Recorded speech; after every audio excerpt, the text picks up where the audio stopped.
Dear viewers, প্রীতি ও শুভেচ্ছা নেবেন। এই মুহূর্তে ষষ্ঠ গণবিজ্ঞপ্তির সুপারিশ নিয়ে কথা বলতে যাচ্ছি। দেখুন, ষষ্ঠ গণবিজ্ঞপ্তির চূড়ান্ত সুপারিশে শিক্ষা সচিবের অনুমোদন, নিয়োগ পাচ্ছে মাত্র ৪১,০০০। সুপারিশ পাবেন না যারা, কিন্তু কেন?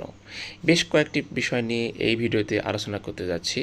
সুতরাং ভিডিওটি অনেক গুরুত্বপূর্ণ। যারা ষষ্ঠ গণবিজ্ঞপ্তিতে আবেদন করেছেন এবং সুপারিশের জন্য অপেক্ষা করছেন, ধৈর্য সহকারে ভিডিওটি না টেনে দেখুন, তাহলে বুঝতে পারবেন কারা সুপারিশ পাবেন না এবং প্রায় ৬০,০০০ পাশ করলো অথচ মাত্র ৪১,০০০ প্রার্থী নিয়োগ পাবে এবং এটা কেন পাবে সেই বিষয়গুলো এই ভিডিওতে আমি বিস্তারিতভাবে বর্ণনা করার চেষ্টা করব।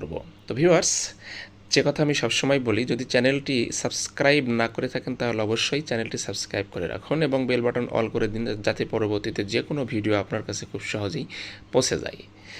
আসলে এনটিআরসিএ একটি জটিল প্রক্রিয়া। এর নিয়োগ প্রক্রিয়া যেরকম ত্রুটিপূর্ণ, ঠিক সেরকম সব কিছুতেই রয়েছে মারপ্যাসের কোনো অভাব নাই, যার জন্য এই সমস্যাগুলো বারবার সৃষ্টি হয় এবং কেসের পর কেস চলতে থাকে। দেখুন, বেসরকারি শিক্ষা প্রতিষ্ঠানে প্রবেশ পর্যায়ে শিক্ষক নিয়োগে ষষ্ঠ গণবিজ্ঞপ্তির পুলিশ ভেরিফিকেশন চলমান রেখে সুপারিশের অনুমোদন দিয়েছে শিক্ষা মন্ত্রণালয়ের উচ্চশিক্ষা বিভাগের সচিব মুজিবুর রহমান। এখন শিক্ষা উপদেষ্টার অনুমোদন হলে নিয়োগ সুপারিশ করা হবে বলে জানা গেছে।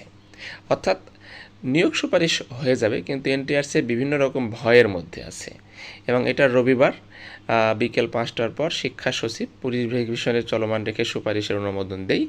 এ সময় সেখানে উপস্থিত ছিলেন মাধ্যমিক উচ্চশিক্ষা অতিরিক্ত সচিব মিজানুর রহমান, বেসরকারি শিক্ষক নিবন্ধন ও প্রত্যয়ন কর্তৃপক্ষ আমিনুল ইসলাম।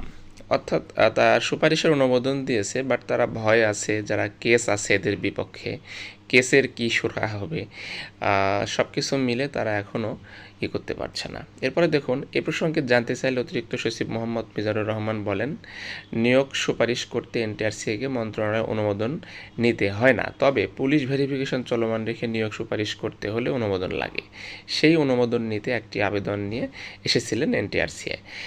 আবেদনে শিক্ষা সচিব অনুমোদন দিয়েছে। এখন একটা শিক্ষা উপদেষ্টার দপ্তরে যাবে, সেখান থেকে অনুমোদন হওয়ার পর এনটিআরসি সুপারিশ করবে।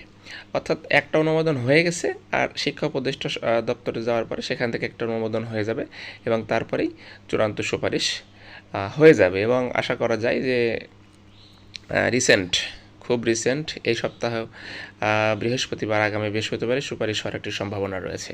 এদিকে পুলিশ ভেরিফিকেশন চলমান রেখে ৪১,০০০-এর অধিক প্রার্থী সুপারিশ করার আবেদন করে এনটিআরসি। ভালো করে লক্ষ্য করুন, ৪১,০০০-এর অধিক প্রার্থী, কিন্তু কেন ৪১,০০০-এর বেশি প্রার্থী কেন সুপারিশ পাবে না সে বিষয়টিও তারা পরিষ্কার করেছে।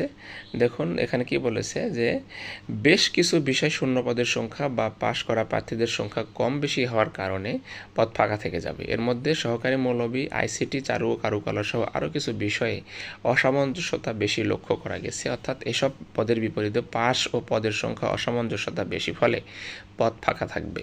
সাবজেক্ট ৩টি লক্ষ্য করুন, সহকারী মৌলভী, আইসিটি এবং চারু কারুকলা সহ বেশ কিছু সাবজেক্ট, আরও কিছু সাবজেক্ট রয়েছে, সেগুলোতে নিয়োগ দিতে পারবে না এনটিআরসি, সেটার কারণে। এবং আরও কিছু বিষয় আছে, লক্ষ্য করুন যে একই সঙ্গে ১৫,০০০-এর বেশি প্রার্থী সুপারিশ পাবে না।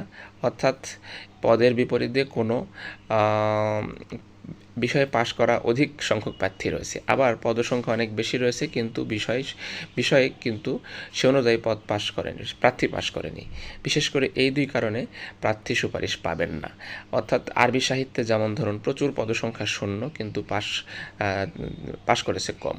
আবার সমাজবিজ্ঞানে ধরুন পাশ করেছে অনেক বেশি, পদসংখ্যা শূন্য। এই কারণে অনেক কিছু সমস্যার সৃষ্টি হবে। এছাড়া কিছু ভুল পদের চাহিদা ছিল, সেগুলো সমস্যা সৃষ্টি হবে, যার কারণে মাত্র ৪১,০০০ প্রার্থী প্রাথমিকভাবে সুপারিশ পাবে।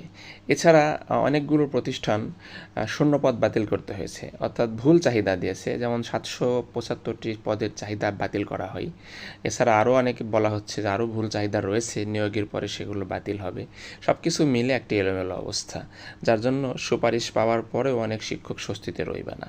তো ভিউয়ার্স, বুঝতে পারছেন আশা করি। ধন্যবাদ।